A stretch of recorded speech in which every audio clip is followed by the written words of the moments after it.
আসসালামু আলাইকুম everyone, welcome back to my new blog. আজকে আপনাদের সাথে শেয়ার করব বিরিয়ানির রেসিপি। আশা করি আপনাদের সবার ভালো লাগবে।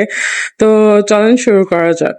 প্রথমে আমি এখানে মাংস নিয়েছি, মাংসগুলোকে সুন্দর করে ধুয়ে টুকরো টুকরো করে নিয়েছি। বিরিয়ানির আর কি কিউব করে টুকরো টুকরো করে নিয়েছি ছোট ছোট করে। এখানে আমি 2 কেজি মাংস নিয়েছিলাম, সাথে দিয়েছি পেঁয়াজ আর দিয়েছি 2 কাপের মতো টক দই। এরপরে দিয়েছি আদা 1 চামচ, 1 চামচ পরিমাণ আদা দিয়ে দিয়েছি। এরপরে দিয়েছি 5 মিশালি গরম মশলার গুঁড়ো, এটা হচ্ছে কি রাঁধুনি গরম মশলা। এরপরে দিয়ে দিয়েছি 1 চামচের মতো কাঁচামরিচ গুঁড়ো।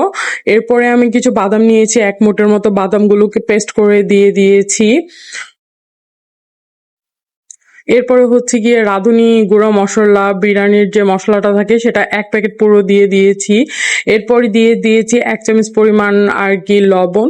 আপনারা 2 কেজি মাংসের সাথে যেই পরিমাণ আপনাদের স্বাদ মতো সবকিছু অ্যাকচুয়ালি দিয়ে নিবেন। তো এরপরে আমি মেখে এটাকে ম্যারিনেট করার জন্য আধা ঘন্টা রেখে দিয়েছি। পরে আধা ঘন্টা পরে এরপরে আমি একটা ফ্রাই প্যানের মধ্যে তেল দিয়ে দিয়েছি আর ম্যারিনেট করা মাংসগুলোকে ঢেলে দিয়েছি। প্রথমে আমি মাংসটা কিভাবে প্রসেস করতে হয় বিরিয়ানি সেটা নিয়ে আগে ডিসকাস করতেছি। এরপরে রাইসটা কিভাবে আমি রানবো সেটা নিয়ে আর কি ডিসকাস করব। এরপরে হচ্ছে গিয়ে মাংসটা ঢেলে দেওয়ার পরে আমি মাংসটাকে নেড়েচেড়ে দিয়েছি। এখানে কোনো পানির অ্যাকচুয়ালি ইউজ হবে না, যতটুকু আর কি মাংস ম্যারিনেট করার পরে বের হয়েছে সেই পানিটা দিয়েই আমি মাংসটা সিদ্ধ করে নিয়েছি। এই ক্ষেত্রে আমি একদম লো ফ্লেমে দিয়ে ঢাকনা দিয়ে দিয়েছি আর মাংসটাকে আস্তে আস্তে সিদ্ধ করে নিব সুন্দর করে। এক্ষেত্রে ঢাকনা দিলে মাংসটা নিচ থেকে আস্তে আস্তে সিদ্ধ হয়ে যাবে, সেক্ষেত্রে পানি ইউজ করা লাগবে না। তো এই গেল মাংসের ব্যাপার। মাংসটা একদমই লো ফ্লেমে দিয়ে আমি রেখে দিব। এরপরে হচ্ছে গিয়ে রাইসের ব্যাপারটা। রাইস আমি নিয়েছি এখানে 1 কেজি 2 কেজি মাংসের সাথে রাইসটাকে আমি পরিষ্কার করে একদম ধুয়ে নিয়েছি। এরপরে স্ট্রেনার দিয়ে ছেঁকে নিয়েছি, কোনো পানি রাখা যাবে না। এরপর আমি একটা কড়াই নিয়েছি, 2 পরিমাণ চামচ দিয়ে দিয়েছি হচ্ছে গিয়ে ঘি। এরপরে দিয়ে দিয়েছি হালকা তেল। ঘিয়ের ইউজ করলে তেলের পরিমাণটা খুব কম লাগবে, সেদিকে খেয়াল রাখবেন।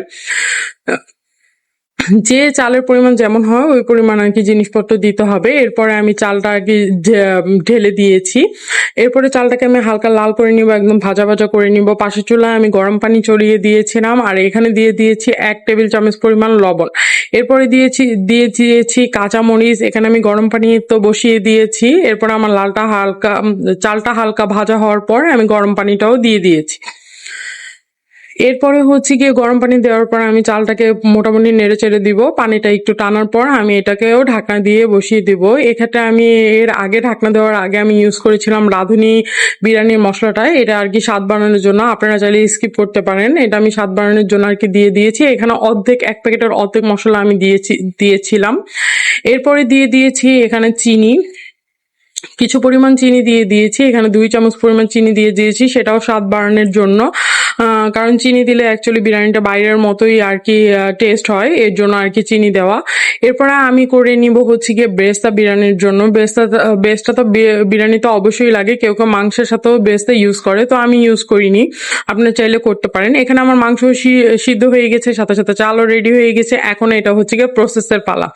স্টেপ বাই স্টেপ এটাকে প্রসেস করে দিব, যেমন চালটার সাথে মাংসের মশলাটা ঠিক মতো মিশে যায়। এই ক্ষেত্রে আমি চাল অর্ধেক উঠিয়ে রেখেছি একটা বলে করে, আর অর্ধেকটা চালের মধ্যে আমি কিছু গুঁড়া দুধ আর কি ইউজ করেছি, এটাও অপশনাল, আপনারা চাইলে না ইউজ করতে পারেন। প্রথমে গুঁড়া দুধ ইউজ করেছি, এরপরে দিয়ে দিয়েছি বেরেস্তা, এরপরে দিয়ে দিয়েছি কিছু মাংস। এরপরে হচ্ছে গিয়ে ওই মাংসের উপরে আমি একই স্টেপে আবার চাল দিয়ে দিয়েছি, রাইসটা দিয়ে দিয়েছি। এরপরে দিয়ে দিয়েছি কিছু গুঁড়া দুধ, কিছু মাংস, আবার দিয়ে দিয়েছি বেরেস্তা। এরকম করে আমি 3টি স্টেপে বারবার আর কি বারবার আর কি স্টেপটা তৈরি করেছি। আপনারা চাইলে এটা নাও করতে পারেন, আপনারা চাইলে একই সাথে দিয়ে একদম রান্না করে ফেলতে পারেন। তো এগুলো একদম 3বার করার পর আমি হচ্ছে গিয়ে এটাকে সম্পূর্ণ দমে দিয়ে দিয়েছি, ঢাকনা দিয়েছি। ঢাকনাটার মুখটা টিস্যু পেপার দিয়ে একদমই বন্ধ করে দিয়েছি। আপনারা দেখতেই পাচ্ছেন আমি কিভাবে করেছি। তো সেইভাবে না করলে আপনারা একসাথেই বসিয়ে দিবেন। তো এই তো আমার শেষ একদম ফাইনাল ব্রেসটা দিয়ে আমি এটাকে একদম দমে দিয়ে দিব প্রায় 40 মিনিটের মতো। তো 40 মিনিট পরে আমি আবারও ফিরে আসছি। ফিরে এসে ঢাকনা উঠিয়ে এটাকে নেড়েচেড়ে একদম মিক্স করে দিয়েছি। দেখেন আমার বিরিয়ানিটা কত সুন্দর হয়েছে, মাশাআল্লাহ মাশাআল্লাহ, আলহামদুলিল্লাহ। আমার বিরিয়ানি একদম রেডি। তো আজকের জন্য এতটুকুই। আশা করি আপনাদের সবার ভালো লাগবে। বিরিয়ানিটা খেতেও মজা হয়েছে। তো আশা করি আপনারা লাইক শেয়ার দিয়ে আমার পাশে থাকবেন। তো thank you for watching my video.